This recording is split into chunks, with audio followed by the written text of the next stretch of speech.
that is very deep. And we also recognize that some businesses, some people may have to change their line of business or adjust and so on and so forth. And that was why I talked to Shalakwe, Tayo, Jumoke, a few people, and asked, look, what can you do? What are you doing? What can be done? How can we help people to understand what's happening, to be realistic about it, and what changes they may need to make to their way of doing business so that they can continue to be profitable. I also want to say, because my bit is to look at it from the spiritual angle. I also want to say that downturns in economies are not new to scripture. All the founding fathers of the nation of Israel, Abraham, Isaac, Jacob, they all went through recessions and, in fact, called them depressions. But God had a plan. And so, from the spiritual perspective, rather than looking at the problems that the economies are facing, look for the opportunities that the economies present. Because some people may be losing out during a depressed economy, but there are others that are certainly making profits and doing well. I also think that in all of this, we ought to be able to add to it the fact that we are our brother's keeper, and we ought to be able to help one another and navigate the waters as we pass through them. So I don't have too much to say. That's the reason behind having the webinar. I want to take this opportunity to thank the planners, Shalakwe, Dele, Tayo, all of the people that have been involved in planning this, and hope that it will be of benefit to everyone. So that's it for now.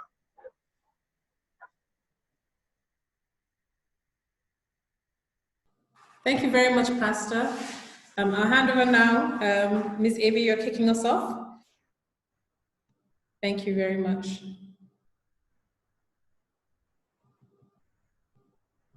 Hello, good evening.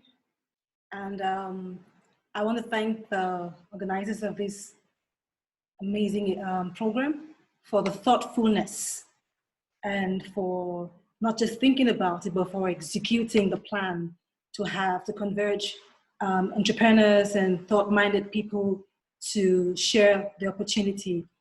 I'll start by saying, and this is what I have done during this period, even prior to the COVID-19, you have something to offer. You have to believe it. Too many times we doubt ourselves. Too many times we second guess ourselves.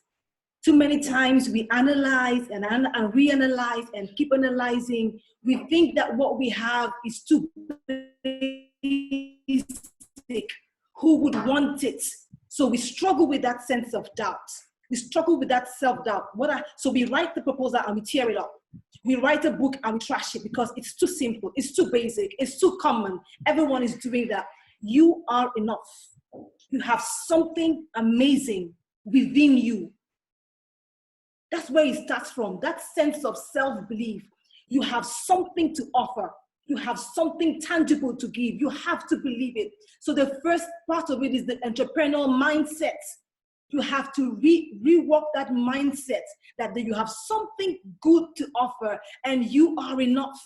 It might cost you, it might be painful to say it or to affirm it or to confirm it because you've been through so much stuff over the years. That's fine. That's okay. But you are enough and you have something valuable to offer. That's the first place to start from, the mindset. My name is Yvonne. I am enough. Yes, I've been through stuff in life, but I have something tangible to offer. Let me give you an example. Somebody went for an employment interview, and they asked him, they said, "What do you do?" He said, "I'm a monocotally done cremator." And the employer was like, "Sir, I roast corn." So he roasts corn, but he was able to present his occupation with style. And that's where the personal branding part comes in. You are a brand. You have a signature, you have a differentiator, you have something unique about yourself. Once you have come home with that mindset that you have something to offer, remember, you are a brand. That is your initial capital. That is your most potent resource. You, the brand, you. And you're going to make that brand visible. And awesome, and we have today, in today's world, all it takes is your timeline. You're going to make that brand visible. You're going to make the presentation unique, because the presentation of the brand you can alter the price. Did you hear that? The presentation of the brand you can tweak the price. So you use your timeline strategically. You plan your posts. Don't sell with desperation. Calm down. Don't sell, market. There's a huge difference. Don't sell, market yourself. People do not buy products. People do not buy services. People buy you. So calm down, understand this package you're about to market, and strategically market yourself. I'm also a poet. So I use words. I love to play with words. I use words, I use poetry, I use verses. I use that edge to position my brand out there. But your timeline is your market space. Your timeline is your office. Your timeline is your market outlets.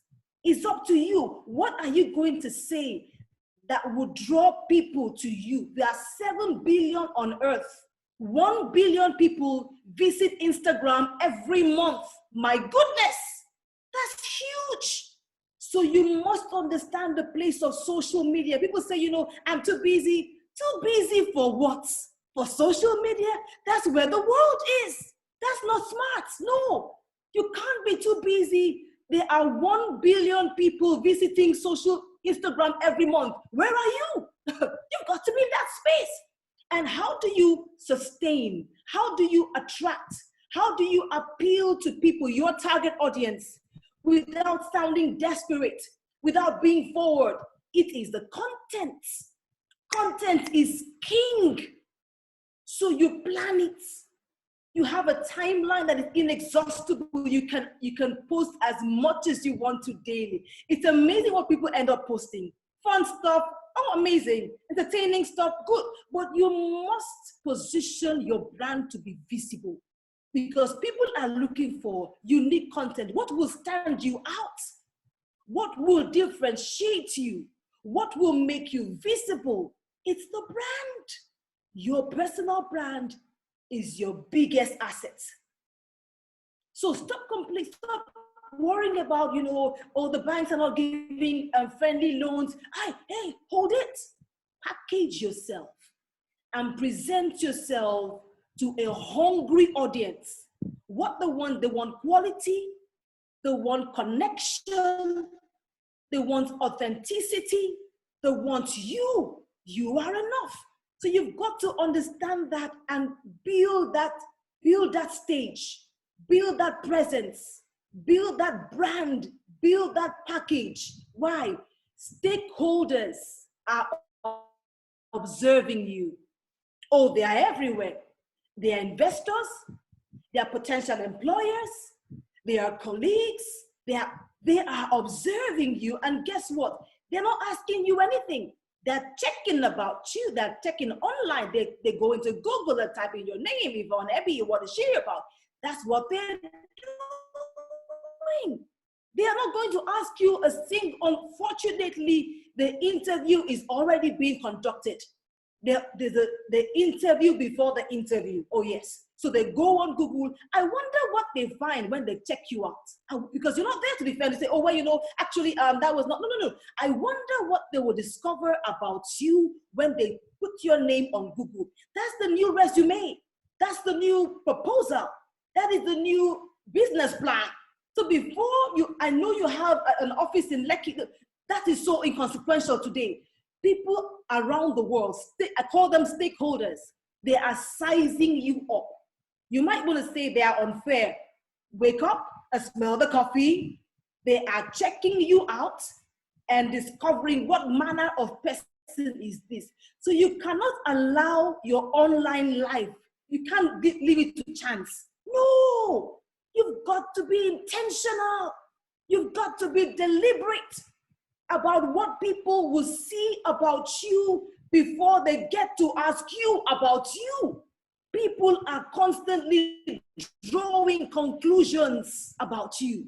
You will not be in the room, but what they perceive about you is their reality. What the conclusion they get from the internet about you is their only reality. And guess what? Perception may not be the truth, but it is stronger than reality. It may not be the truth about you, but you will not be there to defend it.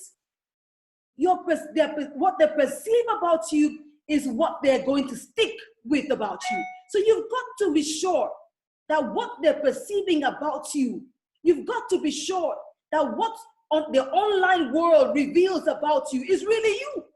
You can't leave it to chance. That is the most potent resource you have today. That is your capital. That is you. So you must spend time building you. This COVID-19, I have done several sessions, online sessions, webinars from people I rarely knew. Why? Because something about me is said, I'm putting out words. I'm in my pajamas sometimes and I'm writing stuff. That's the beauty about it. You don't have to go anywhere. I don't have to go anywhere. I sit down in my kitchen, I'm cooking stuff, and I'm doing stuff on my, all you have is your phone. It's a smartphone. Don't let the phone be smarter than you. You apply smartness to your smartphone. That is your office today. It's a virtual office. So you use your phone and you change the narrative. You use your phone and you inform people. So you're simply saying, here I am, without saying, here I am. You're putting out words. You're putting out information. You're telling stories. You're creating narratives. You're talking about different things. You have to have content. You have to know how to say it creatively. You can't come up and say, you have to find an interesting and creative and unique way to market the brand you. In that way, it won't be hard. What that simply means is people can trust that this person would deliver.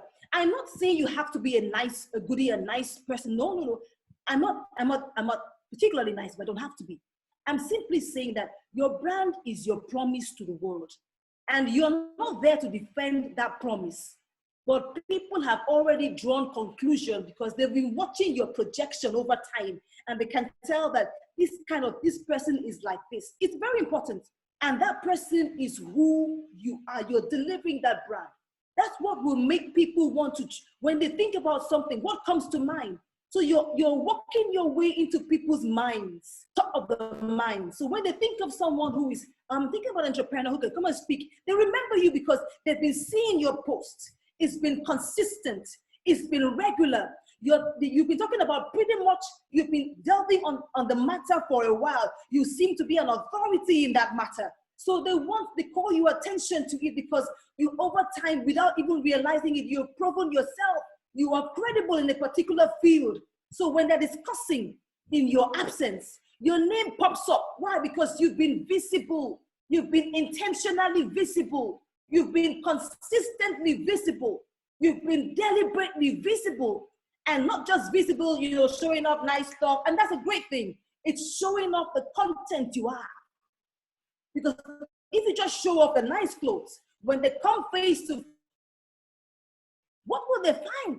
So it is your job. It's your responsibility to ensure that your target audience, that they remember you for what you want them to remember you for. It's your job. You can't. I had a friend who, so I asked them, what are you known for? And everyone knew her for selling snails. But she's a journalist. And she was like, oh, no, I don't want to be known for sales. But nice, what sumptuous, meals. And people say, well, I don't know, okay, you're a journalist, but what comes to mind first is that you were this. So your brand is not what you say. You can't say, it's my life, it's what I did. No. It's not what you say. It's what people are saying from what you have been saying. So the big question is, what are you saying when you're not saying anything? What are you saying? What is your conversation? What is your non-verbal communication? In these times, that is all that will matter. So you must spend time building your online visibility. You must strengthen your virtual space. That is your market. That is your shop. That is your office outlet. That is your display work unit. You can't kid with it. You've got to be intentional about what you put out there, because people are doing just that, checking you out without your consent. You say, oh, they're invading my privacy. Welcome to the world. That is where we are. They won't ask you, but they will check you out. And they will ask people who know people who know people who know you. And if they're all saying the same thing about the brand that they've perceived, you have a business. So in the times, in the days ahead, even in today, and it's been conspicuous for those who are observant before now, but in the days ahead, there'll be much more dependence on that personal brand. So I want to encourage entrepreneurs. I want to encourage, whoever, as long as you have a dream, you have a vision. We are over 7 billion on earth and still counting. How do you get people? How do you attract the right targets to you? Because people don't buy products necessarily. People don't buy services. People buy you. Once they think you are it, they will go for you. Don't you think about it? You have 5 people selling the same thing. Why would they choose A instead of C or D? Or think about it. It's really about what they're selling. It's the relationship they have with this person. It's the perception they have about this person. It's this person's consistency in projecting a brand. So how are you going to sustain your market? The brand. And if you can, don't be a commodity. Be a premium brand. It will cost you something. You have fewer customers, but they will pay for the services. They'll pay for what it is to bring you on board. So that's the world that we are in now. And beautifully, the whole world is your market. You don't have to stay in one small locality where your office is. No. Facebook, Instagram, LinkedIn. I got a call from Oxford University last year. Unknown to me, they were observing. So you see, stakeholders, you never know who they are. They are observing what you are projecting on your timeline. You have words, craft it. Craft your occupation. Craft your passion. Be diligent. Don't be in a hurry to strike, to hit the button. Check your spellings. People are looking at all of that. Check the presentation of what you're saying. Stop telling me it's autocorrect. No, the button doesn't press by itself. Do a thorough check. Be sure that what you're letting out there is a representation of who you really are. Don't misguide your audience. Don't confuse your audience. Be sure you're telling it's exactly what it is we will meet when we interface with you finally. It's up to you. So that's the world we are on. That's where we are right now. People who understand brand statements and brand management and brand signatures are going to be ahead. That's your work tool. It's your business to increase knowledge. It's your business to develop yourself, because when the cup is full, what is inside the cup will pour out.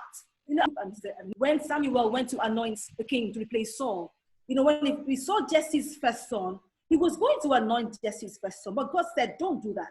And we very often remember what God said in only one context.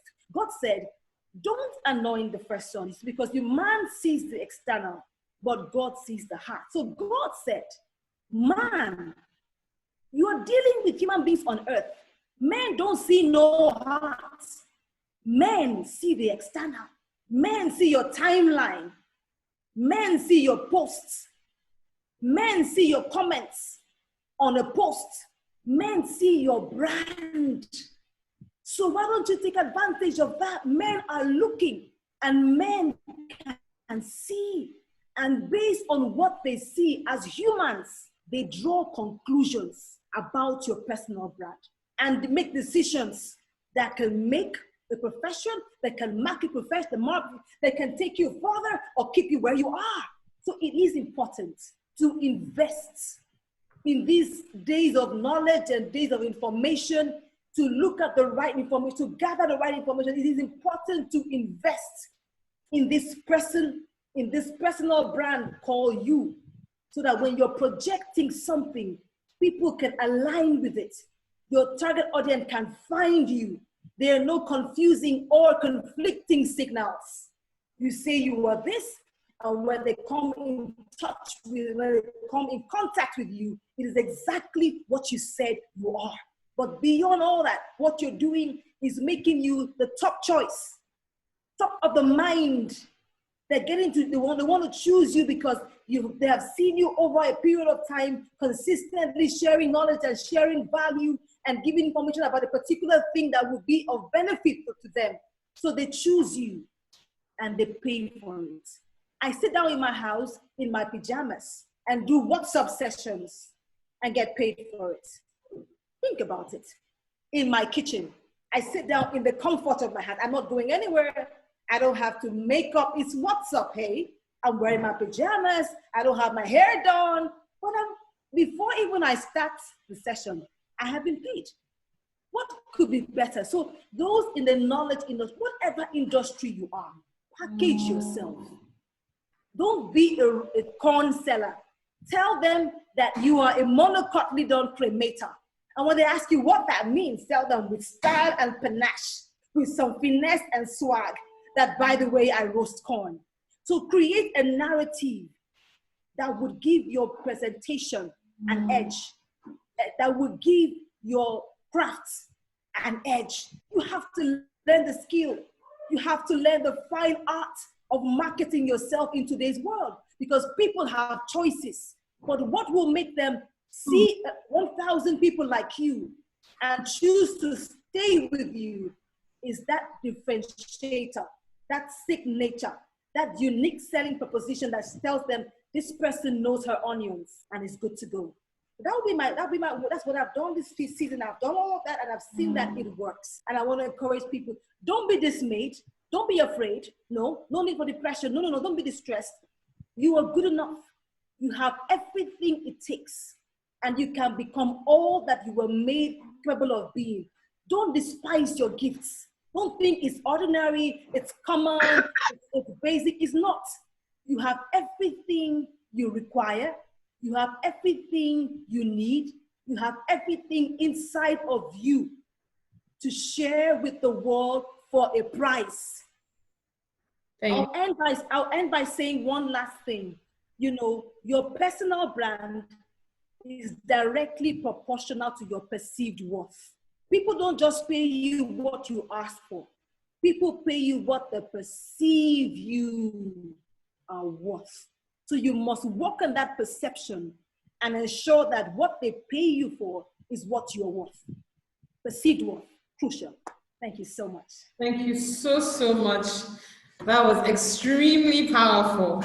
And as you said, in fact, yes, we're seeing the applause. But you're getting a bit of applause. Thank you so much for sharing. Thank you. That struck it for me is you're right. This is something that it's been extremely prescient of you to see. But now it is so critical as we evolve into a world that's going to be increasingly digital, increasingly low touch. It's extremely important that we're able to position ourselves in such a way that people who will never meet will seek us. I have a lot of questions for you, ranging from how to get started and how to apply this to industries like touch. But I'll let us go to the next speaker now. And before we do that, sorry, because I spent a lot of time preparing these slides, I actually forgot I had done profiles on each of our speakers. So please allow me to share these so that we can understand who's speaking to us. Thank you again, Ms. Abi. So of course, we first had Pastor Wale, our own General Overseer, who spoke to us. He's not just the General Overseer of Guidelines Assembly, he's also the Governing Apostle of the Nigeria Coalition of Apostles. He's an author, he's a presenter, he's an international speaker, and he's an entrepreneur in his own right. He's a passionate Nigerian and a strong believer in the corporate existence of Nigeria and a vision to transform Nigeria. And then next we had Ms. Abi, who just finished wowing us now with her amazing presentation on positioning ourselves, branding, and marketing ourselves digitally. She's the CEO of the Etiquette Place and a partner in Long Reach International, which is an international organization. She is an Oxford alum. She's a TEDx speaker, LinkedIn writer. She's also passionate about promoting women. She started off She Spark Initiator. She's an executive coach. She's an image consultant. She's basically, someone I want on my speed dial. And obviously a branding expert, as we've seen. She's also won international awards, receiving the Global Entrepreneurship Award in China for outstanding performance in business. Next, we have Mr. Deji Wright, Manager of Transport Services Limited. He's a law graduate from the University of Buckingham in England. Also went on to University of Dundee in Scotland, where he got a degree in petroleum law and economics. He then attended University of London, where he also got another degree. Deji, I didn't know you liked a book like this. He then came to law school and was called to the bar, worked at the very renowned, illustrious Olanimu Ajayi before leaving to start off and promote TSL, which he has built into a multi-million-dollar brand in Nigeria. Finally, we have Mr. Akitemi, who's the CEO of Page Financials. He's also a member of the board of IHS Towers, the largest tower company in Nigeria. He has 30 years experience or more in financial services, having held various roles as an executive at Skybank, Director of Law Union and Walk, founding CEO of Ren Money Microfinance Bank before starting off Page Financials. He's a computer science graduate from University of Lagos Ibadan. He has an MBA from Lagos Business School and is an alumnus of INSEAD, Wharton Business School, and various other senior management courses. He's a member of the Institute of Directors and an honorary senior member of the Chartered Institute of Bankers. And then on our panel today, I had mentioned before, a few of us joined the call. We have our own very barrister Truman Osike, Dr. Jumoke Odwole, and Mr. Uyama. So thank you very much. Just to let everyone know who we'll be speaking to, we can now go next to listen to the sage words of Mr. Deji Wright.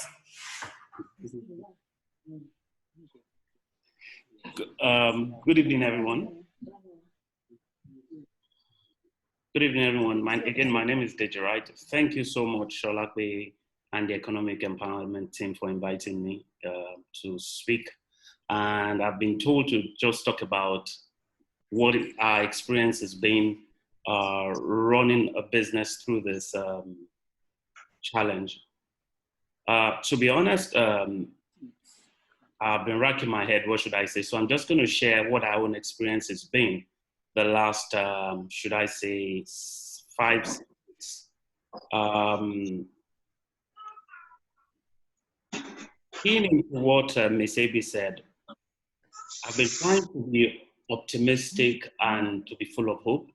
But the truth is that it's been challenging because when you look at the responsibility and you look at where we were actually on an aggressive growth tangent before this happened. So it immediately meant that we had to slow down. And for a lot of things we were doing, we were like 40, 50, 60% gone. But we had to slow down. So we had to rethink and retool. Incidentally, the index case happened at the plant, one of the plants that we load from, which happens to be one of our biggest customer, and we heavily walk out of our plant. So on the 27th, when it happened, we were one of the few people that knew before it hit the press, and no one knew what to do. We were just everywhere. you can imagine when you have the kind of asset, all our assets, apart from our workshop, our mobile assets. Bulk of our staff are mobile at any given time. So when you have this issue, there are a lot of things that are going through your mind. So I called, I had an immediate meeting. I think after about a day or two, we were clear that, okay, this has hit Nigeria, but we didn't know the gravity at that point. But the first thing we did was to call a meeting with my CFO, and we sat down, and she's a brilliant woman, and we set up a what if scenario. What if this happens? What do we do? What if Naira crashes? We've got about a number of expatriates on our books. I think as at the last count, about 8 to 10 people. So what happens if the dollar crashes? What do we do? What happens if force majeures are called? What do we do? So we listed all those what if scenarios, and we went, we graduated them from critical to very critical, and to the highest level to say, okay, what can we do? Even at that, to be honest, you couldn't have prepared for what hit us. And we were just trying to, and that's still what we're trying to do. We're just trying to move in phases to say, okay, how do we understand this COVID challenge? Understanding it, then move to the next level, reduce the impact. Then the third level, okay, how can we become cash positive? Not even profitable now, just even break even cash-wise, keep our cash, just manage ourselves, and we stay alive. Then the fourth one is, let's start working again, which means let's go back to the norm. And then what immediately kicked in was my faith, because you see, at the end of the day, when you face this kind of thing, you don't have anything. That's when you realize you do not have anything but your faith in Christ. Because I went back to God, but hey, God, you didn't tell us. But I knew that in all things, we have God. And I'm trying to say, God, where's the advantage here?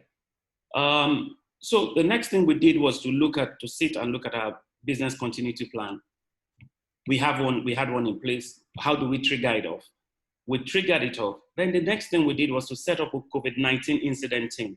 And I think that for the other entrepreneurs listening, one of the things we've benefited from seriously in this challenge is the quality of people we've hired. We've really benefited because over the years, particularly the last 5 years, we've been aggressive in recruiting people, punching above our weight, most of the times. But we knew and we understood that the only way the business could be institutionalized and we could run the operations excellently as we would love to was to seek out for the best people. And the chairman of that I'm not even leading it because we've got such good people. So we set up, we went to our executive leadership team and we picked our best. And there's a gentleman who's worked with us for about 10 years. He's an ex-Shell man and is very, very good in health and safety. So we put him as the head of our COVID-19 incident team. And what we were trying to look at first and foremost, how do we handle our people in this crisis? What do we do with our people? How do we keep our people safe and healthy? What do we do with our finances? How do we manage it? What are we going to do with our business model?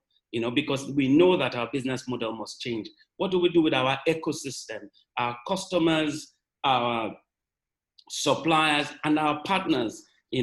I can remember talking to one of our bankers, and he said, "Deji, you've got a tight agreement. Why don't you trigger it off?" And I said to him, "I can't fight my partner. I've been working for this company for 10 years. They're on their knees now. I'm not going to trigger an agreement which favors me against them. I don't think that's partnership." And then, so that was part of also, and then our customers, also our partners. So those, and then the assets of the business. How do you cope? Because you can imagine, for example, now we've shut down traveling to Kano. But you don't want to, but, you have a lot of partners that still want you to go into Kano. But until we understand what is happening in Kano, we will not go into Kano because at the end of the day, it's not even the asset, we have a driver behind the wheels, you know? So we cannot until we understand. So we're going to spend the next few weeks to understand. So we set up that COVID-19 incident team for them to quickly look at it and get ideas from WHO and CDC and whatnot. And that is probably for us, it's been the best decision we've made. And we told them in the interim, you guys run the business. And we looked at all the critical departments in the business. They were the members like HR, ICR, HSC, finance team, you know, and we basically picked our best, like I said. And they've been guiding the business day to day. They've been looking at, okay, what if this happens? This has happened, you know. So all now for us, with or without the federal government saying go back to work tomorrow, we've been prepared. And one of the things we did also was to say, okay, we're going to shut down our offices. We're also going to keep our workshops tight because our workshops are actually our factory. You know, we can't keep running without our workshops. But another place we took a massive hit was our supply chain, because you can imagine you have to repair your trucks, you've got to service them, you've got to work on them to keep them on the road. But for the past 1 month, we've not been able to get our spares when we want it, the way we want it. But again, we're working through it. So those are the places we're working through. Another thing we did to deal with this finance was we created a cash war room. For us, that was very, very important. Having a cash war room meant that the only thing that could sustain you now is not whether you're profitable or what your enterprise value is. You want to sit on whatever cash you have. And so basically what we did was, we're not going to pay any suppliers. And we actually spoke to all, I communicated with all our suppliers that, look, guys, you know what is happening. We are going to slow down on payment now, not because we don't want to, but because it's part of our mode of understanding what is happening. And in the interim, we said, the only payments we will make are the payments that keeps us in business, that are absolutely important. So for us, if it's not important, you just have to hold on right now. Anything that is not going to keep you alive, whether in business, whether as a person, you just have to hold on.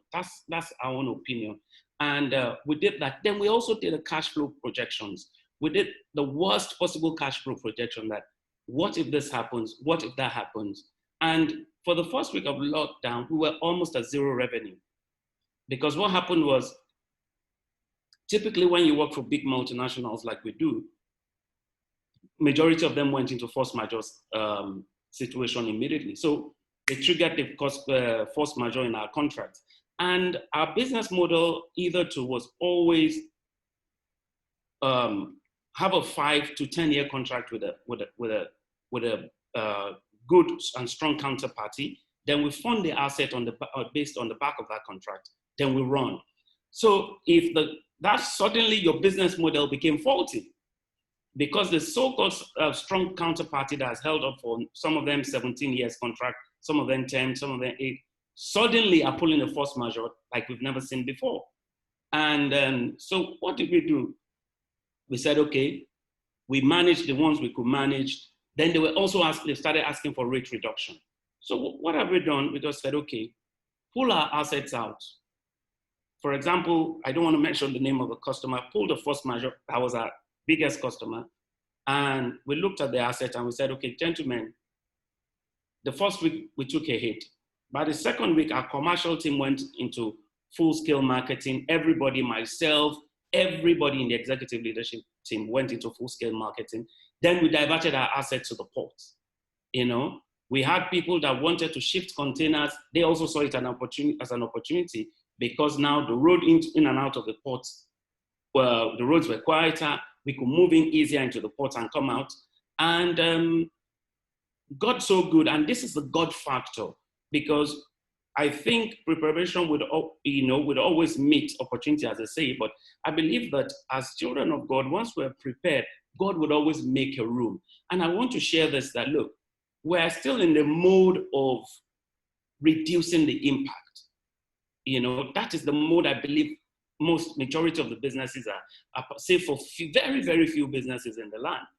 So for us now, it's just reduce the impact, make sure we are cash okay.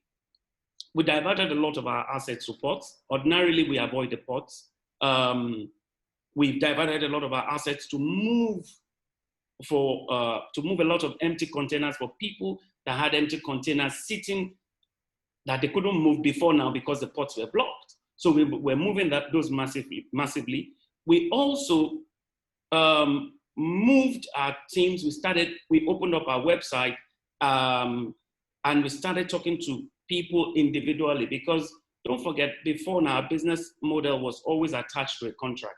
So if you came to us with one truckload, or I want to go to Kano, or I want to move this FMCD to Kano, the chances of us not having asset was very high because we were contracted.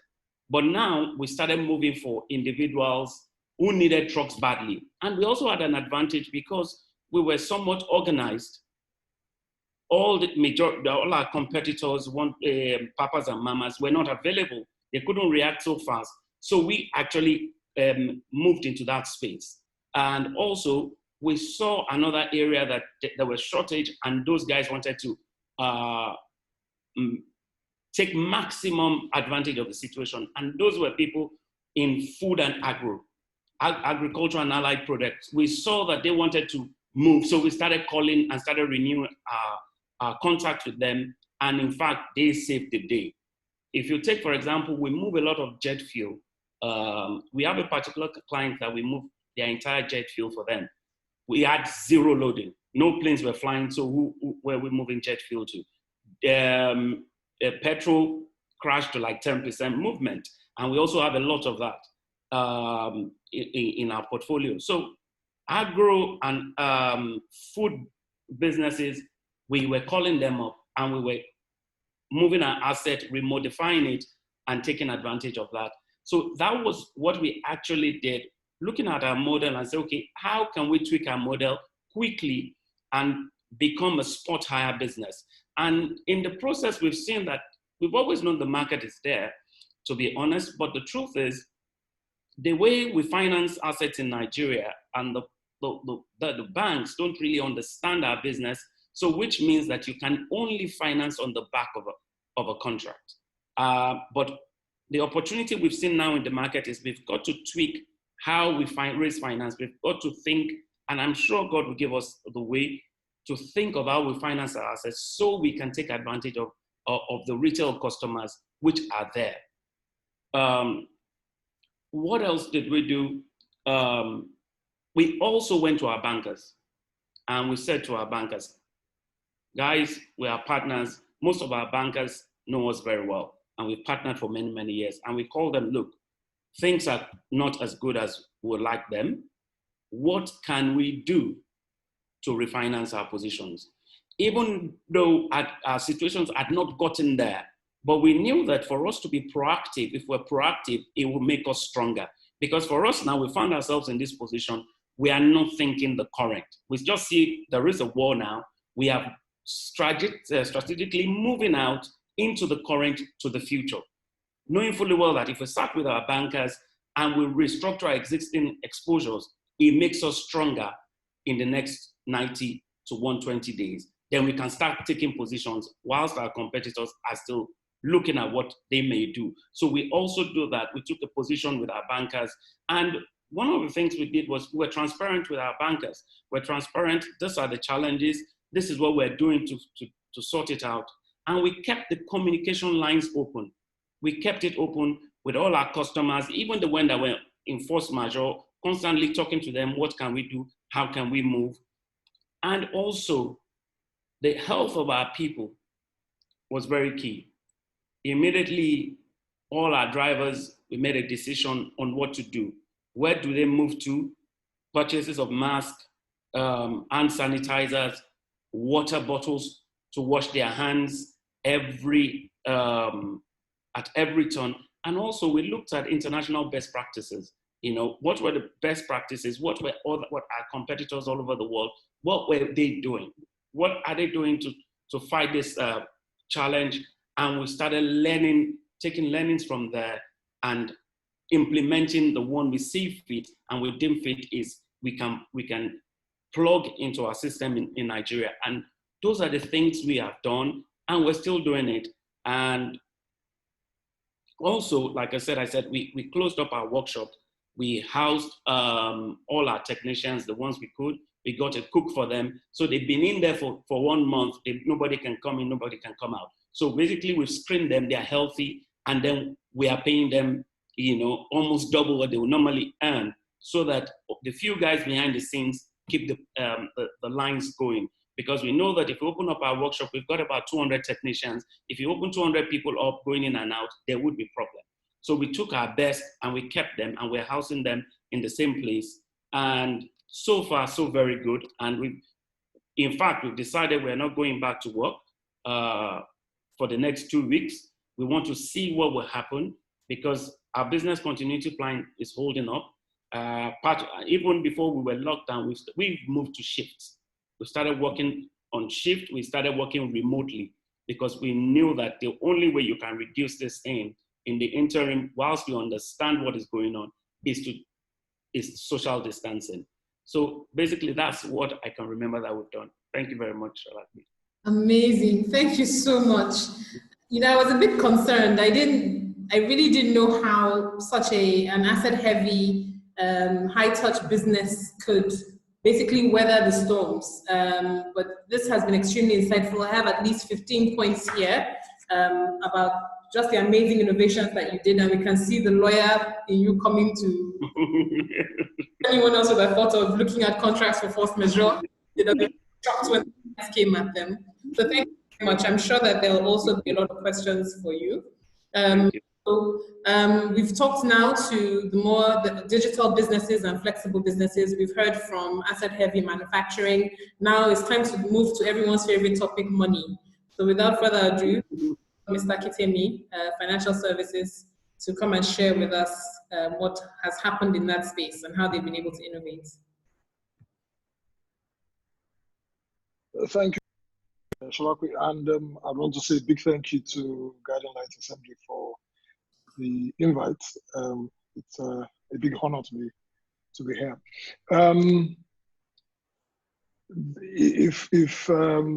What I liken this to is when we were going through the consolidation phase in 2005, and I recall my erstwhile MD then called me. I think it was on Sunday. It must have been probably the first. I think Sunday was 1st of January 2016, and he asked me. He said, "Shegun, what happens when we open our doors on the first working day of 2016? We coming out as a bank, a merger of 5 banks.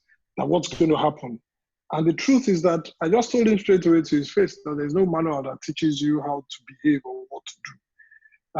You need to take everything in its stride. So for us, what we did was look at things from the perspective of our stakeholders. In every situation, you'd always have at least 4 stakeholders. 1 being the customers, 2 being the staff, 3 being the investors who are the owners of the business, and of course 4 being the community within which you operate. And in looking at these, we focused largely more on the first 3, which were very key to us: our customers, our staff, and of course, our investors. And in doing this, a couple of weeks before the lockdown, we actually, we're not soothsayers, but we actually knew it was imminent, and it was just a matter of time before the pandemic hits Nigeria. And we had started thinking about how we would react, particularly during that situation. One thing that's significant for any financial institution is integrity. And integrity is about your being able to meet the obligations of your customers as at when they require that service, not at your own convenience. Because the minute it's at your own convenience, your integrity will be put to question. So, and with the financial institution, there's always the issue of liquidity versus profitability. And if you are focusing more of profitability, even in normal times, you could be riding the back of a tiger.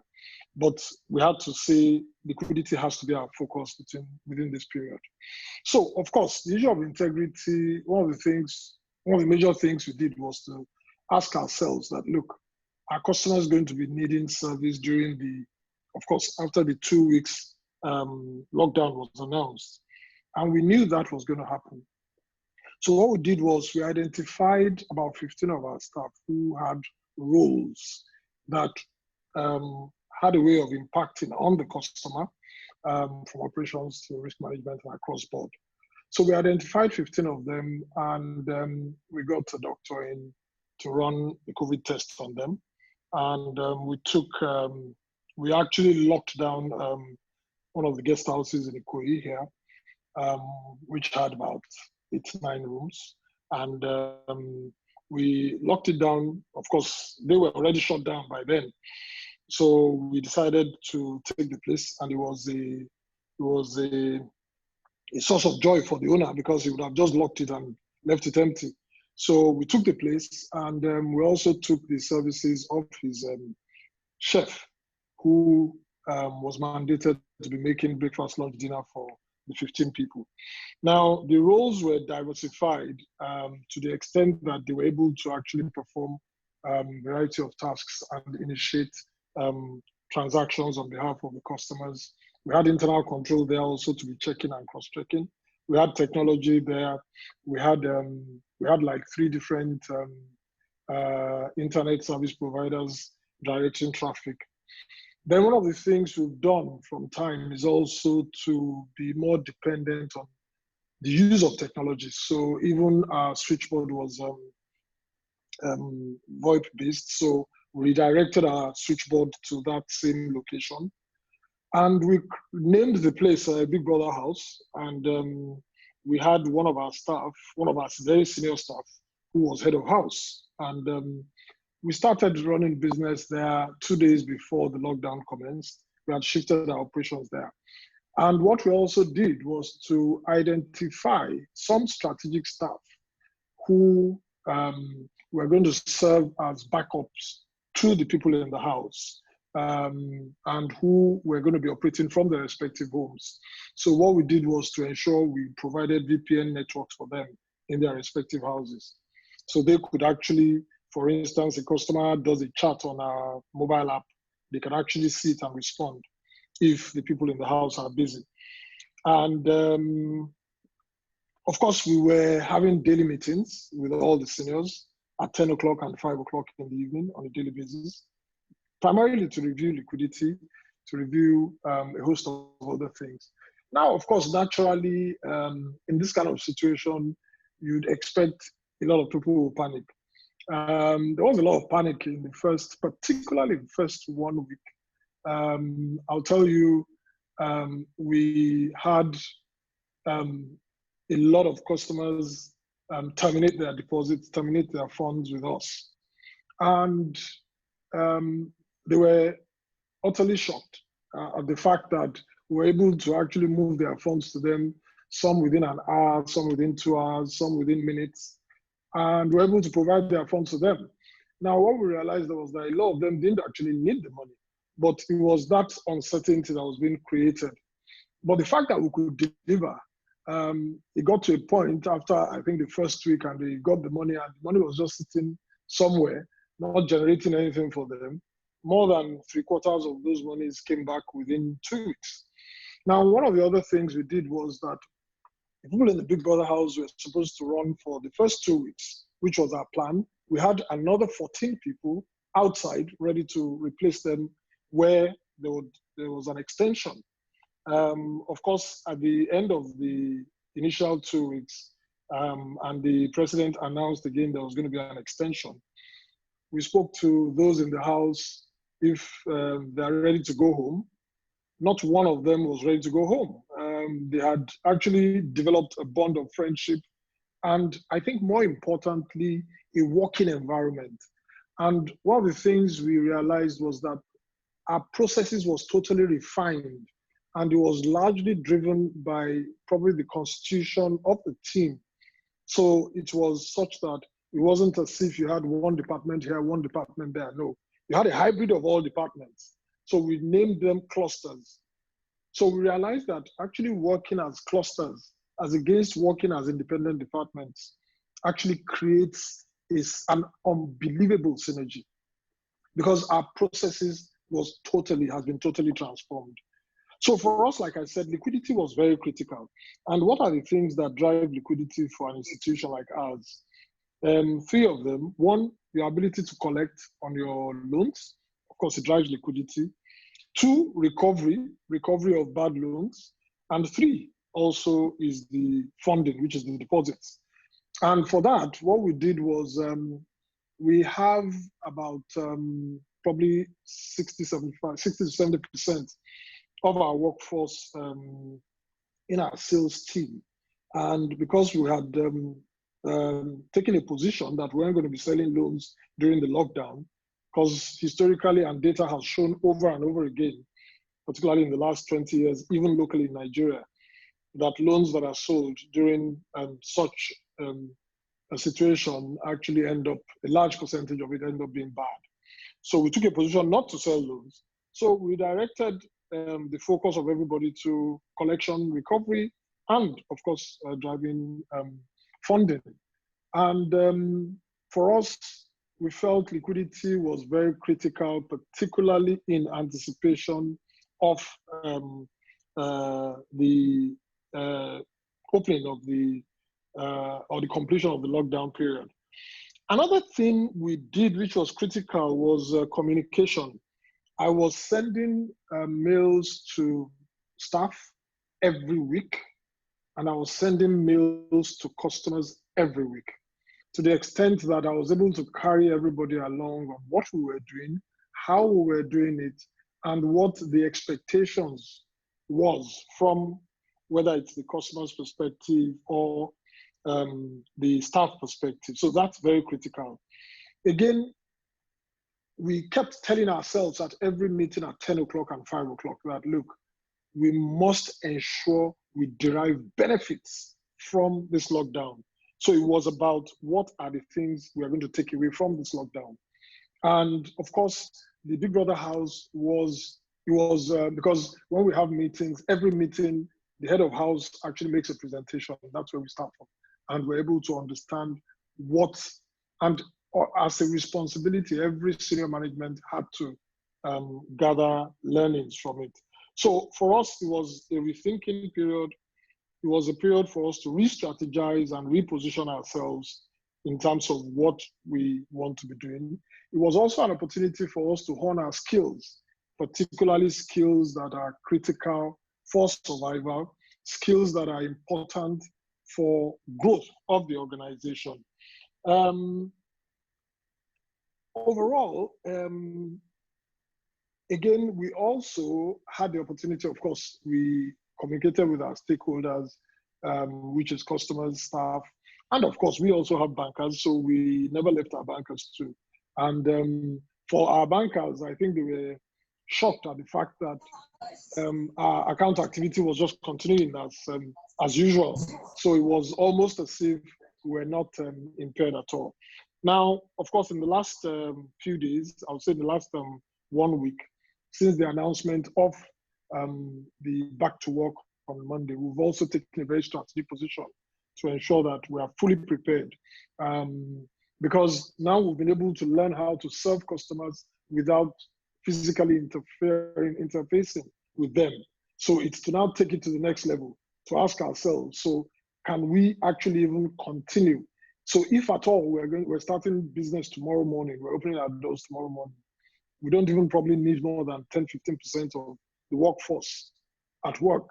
So even if we shut down our Big Brother house and we wind it down into our business, we'll probably replicate it and continue it in the office. So the question we ask ourselves is, if we're able to run our business successfully in the last 5 weeks, why do we need not so much of the people now? Why do we need to create infrastructures to actually support our business? So there's a lot of opportunities in terms of, I'll say, cost efficiency, collaboration, networking, and I think skill acquisition. If anybody has gone through these 5 weeks without any 1 or 2 new learnings, which he or she should be putting into action in the next couple of days, it would be a monumental disaster. And for me, I would want to round up by quoting something from Socrates, which says that the secret of change is to focus all of your energy, not on fighting the old, but building the new. So it's time to actually build the new. And for us, it's a new us that our customers and all our stakeholders across board will be seeing in the next couple of days. Thank you very much, ladies and gentlemen. Thank you very much, Mr. Katemi. See, we're clapping again. Thank you very much to all our speakers. It's been an awesome 45 minutes odd. Thank you so very much for all those great insights. We're already beginning to get questions. Unfortunately, we've cut it a little bit into question time, but without a doubt, we got more than enough value.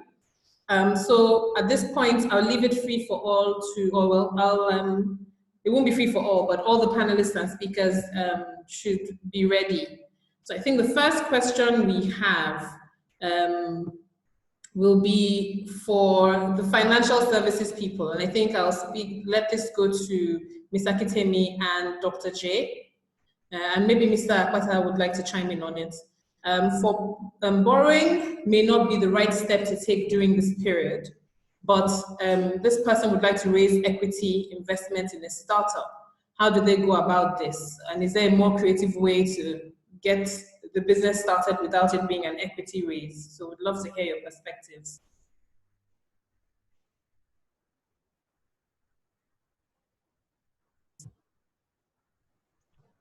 Would you want me to start? Yeah, definitely not me. Definitely not me. That would be you or Tayo. Definitely not me. Well, I think Tayo should do that because I don't do equity, but I would want to hear him first before I react. Okay, over to you.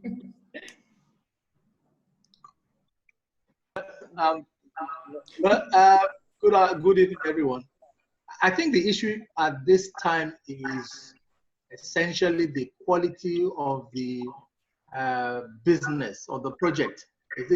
I mean, you say it's a startup. A lot of financing entities are usually very careful about giving money to new companies because of the risks involved. So the key thing is to try to understand the quality of that business and then try to understand the risk involved and de-risk it as much as possible. So in this context, you actually would need some advisor to help you understand the language of the banks and what they're looking for, and to assist you and guide you in the process. Unfortunately, this is where a lot of SMEs have challenges, because it will require you maybe paying fees. You know, they understand it, take their lead, and they will assist you. That's what I can say. It requires you preparing business plan and all the necessary things that businesses will do to financing companies, banks, small business financiers. So they need to understand that before they can decide whether they want to give it the money or not. Mr. Kwasa, yes, please. Thank you very much. Let me take a stab at this. I mean, excellent presentation. The three speakers gave us like very good dimensions to this. And it's also just funny. I was just taking notes, and I found out that most of the points they raised aligns to some feedback we received when we did a recent survey of about 700 CFOs. So most of those things in terms of building your brand, in terms of dealing with liquidity and the rest of it, those things come really to the fore. The person who wants to raise funds now, let's go with the issue of opportunities that are currently available to us. Having faith and being optimistic is that more than every time before, I actually feel that you have a lot of opportunities. First, with what government is doing around the incentives, where the real opportunities are, health, manufacturing, and then so don't foreclose anything related to loans or borrowings altogether. Then more than anything else, most people now who have funds available would also look for new opportunities to bring in terms of private equity. So it depends on how you shape the narratives. I actually believe before COVID, and now there's those opportunities that are likely to arise. But let's don't forget, in all of these, your fundamentals, strong governance structure are very important to all of us in this case. I think that's what's going to separate you from the others. Your strong governance structure, a strategy that you have in place in terms of these business opportunities that you see in the form of the startup you've seen yourself. I think so. So just be quite optimistic and go back and think about that plan very, very well. And I think there's a good chance you'll get the funds. Wonderful. Thank you, Brother Lee. So I also wanted to add a little bit. First of all, there are quite a few resources out there, and I think Mr. Pata had alluded to that. If your solution is addressing some of the key challenges we're seeing now, whether it's food security, whether it's healthcare, whether it's directly fighting this COVID battle, whether it's helping people digitize, if it's addressing one of these things, then there's a lot of money out there. The Lagos State Lagos State Science Research and Innovation Council has funding. CBN is giving out, money. There are lots of opportunities for grants as well. The other thing I wanted to say is you really need to look at the fundamentals, as Brother Lee has said. Make sure that business really makes sense with the future that we see, because things are no longer business as usual, and that startup may not have the same value that it did before COVID. The last thing then I would say is, if it does still have value, particularly at this point in time, it might be addressing something that is a problem someone has. So you should look to those people. You could potentially look to those people to fund you. So you may not raise equity, but you might get a contract. So if you're helping a company like TSL deliver something that they can't deliver now in this COVID season, then they might be willing to give you, a contract that will then fund the implementation of this new thing that you're trying to develop. Without knowing the nature of the startup, it's a little difficult for us to say more than that, but we hope the answers have helped. Thank you very much to our panelists. I'll move on to the next question, which is around branding. So how does one get started on branding? And I know, Ms. Ebi, you can't give us all the secrets, on this call in 1 minute, but if you can just tell us maybe key resources and maybe 1 to 3 things that they need to really get started to really amp up the way you've described. So first of all, define your course. What exactly are you about it? What exactly do you do? And go to just Google on that thing you're looking at. You will see people who are ahead of you on that same path, and you can learn from. See what they're doing online and see how they're getting it. That's a practical way. That's the most practical thing to tell you in 1 minute. Just go and check online and see people who are doing what you want to do ahead of you, who have gone ahead of you, and just begin to learn from them. That's the easiest thing to do in 6 hours. Time is up, so that's really what I can say for now. Okay, wonderful. Thank you very much. Does anyone have any additional questions, or should I jump to some of the questions that I had prepared?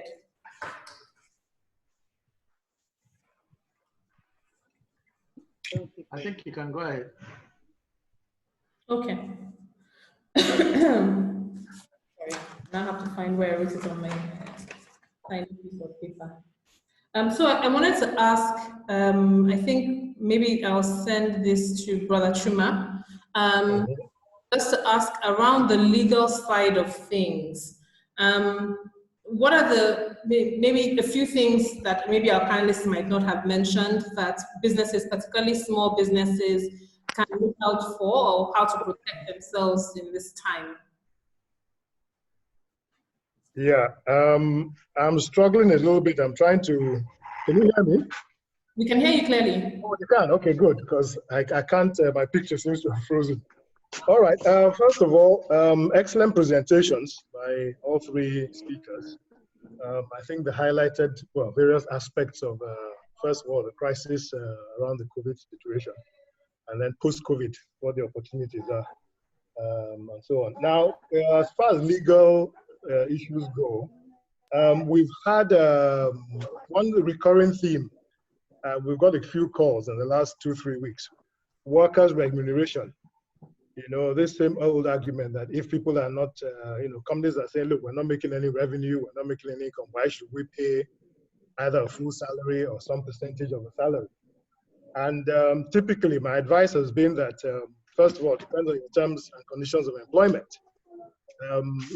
And also there's both a legal issue there and perhaps a moral issue. Now, if your organization, like most companies, I would imagine where the human resource is a key component, you generally want to keep your workers fairly happy.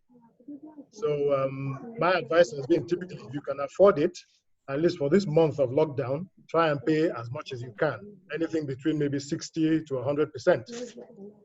Hopefully, your employees will remember you for good when things turn around for the whatever. Now, the converse obviously will be true. If you go strictly legal and maintain that, because you haven't had any income, you're not going to pay staff. You're going to pay less than maybe 30-40%. Particularly now that things are quite tough for most people, that might backfire ultimately. So as far as now there's something Dave mentioned regarding force majeure and so on. Now, again, typically for contractual obligations, the terms of the contract would generally prevail. But I like, there's something important Deji said, that even though he could enforce a force majeure provision in a particular arrangement with this particular client, he chose not to. Again, this is a call you have to make as a business person. If making such a call will put you at an advantage and put your partner at a disadvantage, you may want to consider it, I think, twice. Let's see, I'm just thinking of, okay, staff organization. That's the other point that's come up in the last few weeks. Again, we've got a few calls on that issue. Typically, most companies have taken a hit. So, naturally, they're thinking of cost efficiency issues, reducing costs. One or two companies have said, look, they've been able to actually produce or operate at the same level of efficiency with half the staff. So they're wondering, why do you want to keep all this staff post-COVID? Again, these are judgment calls you have to make. There's probably going to be some rationalization. How do you want to do it? Is go by the redundancy? Are you just going to terminate people and so on? But generally, my advice would be look at your contractual obligations in terms of the terms of contract and then take it from there. Thank you so much. Thank you very much. Do we have any further questions? So we're now at 5:20. We're supposed to summaries and preparing to close, but if you have any last questions, we'll take them.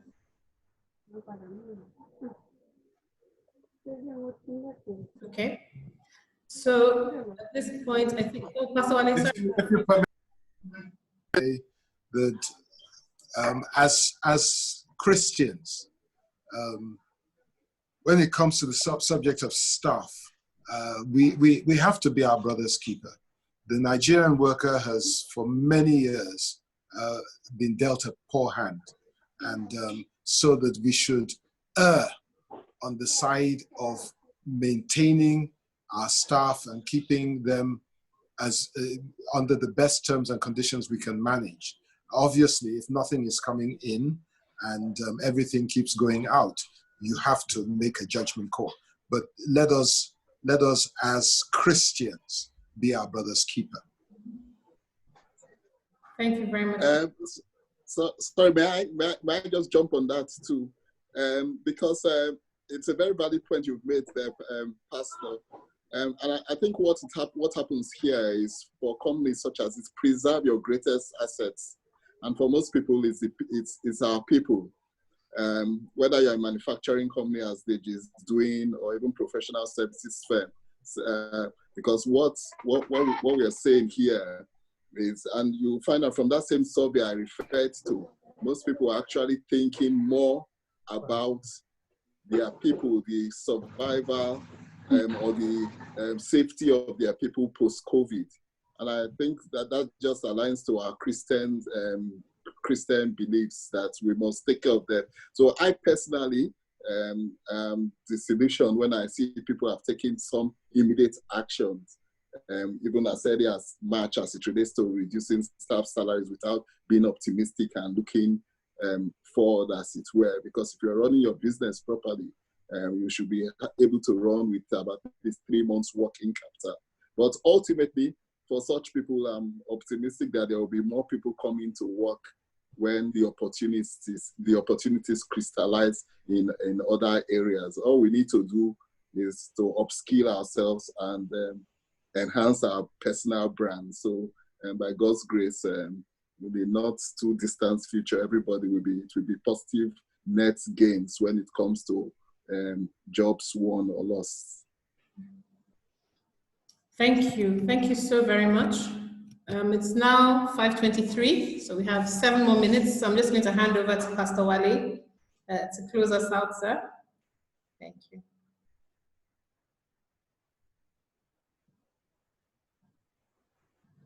Oh, sorry, Pastor. Sorry, Pastor, we haven't been hearing you. You were muted. Yeah, okay, I'm unmuted now, thanks. Well, I really don't have much to say. I do appreciate everyone that has made a contribution here today. And as they say, let's look for the silver lining. Let's look for the opportunities that this presents. I understand how challenging it is. And, you know, we really have to do the best we can to carry as many people as we can. My fear, and I don't like to use that word, my fear is that COVID-19 will come and go, and we may not have learned the lessons from it, or we may not have taken advantage of the opportunities it has given us to reset the button on so many things that we do as a nation. And you know, I can see that everyone that has joined this group is interested in seeing the change, but how interested are we in being active participants in making the change happen? So really, Shalakwe, thanks for organizing this, and hopefully we'll be able to go to the next step. And thanks all for joining in, for our speakers, our panelists, who have all made very solid contributions. Thank you very much.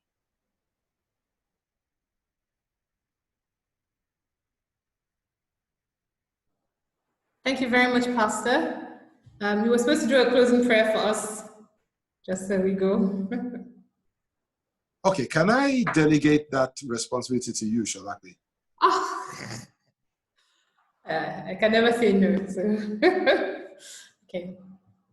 Our Heavenly Father and our God, we thank you for this time together. We thank you for all that you've shared, that we've been able to share amongst ourselves. We thank you for the wisdom and the vision and the peace of mind that you're giving to each and every one of us, particularly those who've been able to share with us what they've been able to do through you, through having faith in you with their businesses. We thank you, Almighty God, because we know you have the answers to everything. We thank you because we know that these are the kinds of times where you shine through and where you lift your people up.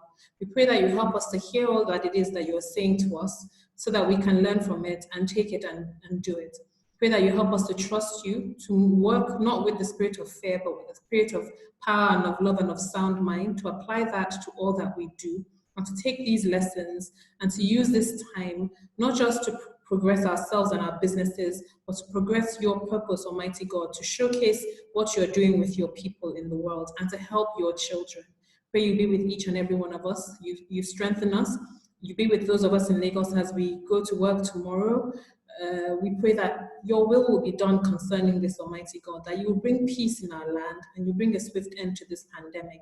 We pray that, as Pastor has said, we will learn the lessons we were meant to learn, we will take the opportunities we were meant to take, and that at the end of the day, your name will be glorified. For we've prayed in Jesus' mighty name. Amen. Can I just say that, can I just quickly say that you are all leaders in your various fields of endeavor. The crisis is not over because the spread is much larger than it was when the lockdown started. And so for those who control staff, please, please, please only allow essential, vital staff to go into work. And as much as possible, help them not to have to travel by public transportation. We have to be very serious about this. What I think government has simply done is pass the responsibility for making sure that we are safe from themselves to the individual corporate and business leaders. That's it. Thank you. Thank you, Pastor. Thank you, everyone. Thank you for calling us. Thank you very much. Well done, Shalape. Well done. Thank you, Brother Tayo. This is all you. Fine. Thank you very much. All the best, everyone. Yeah, well done. Welcome. Thanks, everybody. Thank you. Bye. Evening. Shalape and everyone. Wow. Thank you, Pastor. Thank you, everyone. See you all soon. By God's grace. Bye. Are we getting the recording? I'll share the recording as soon as I figured out how to access it. Okay. Shalape. Bye, Brian. See you. Thank you. Okay. Thank you, Have a good Pastor. time. Bless you. Bye. I'll be the last. Bye. Thank you, Anani, for inviting me. Bye.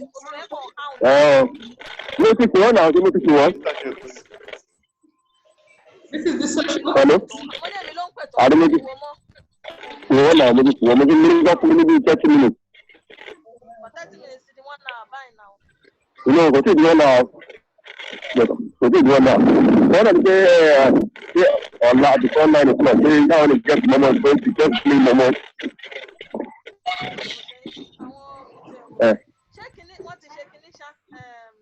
Serious. I got to feel like that, you know.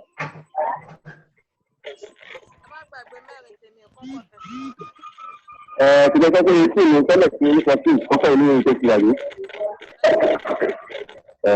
Kò pásítà mélòó lọ́wọ́ ara ẹ̀ dára tí wọ́n kò ní sí ara o.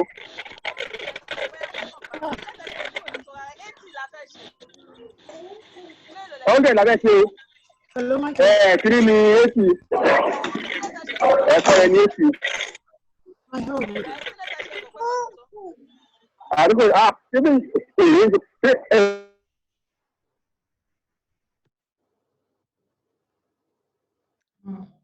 The meeting.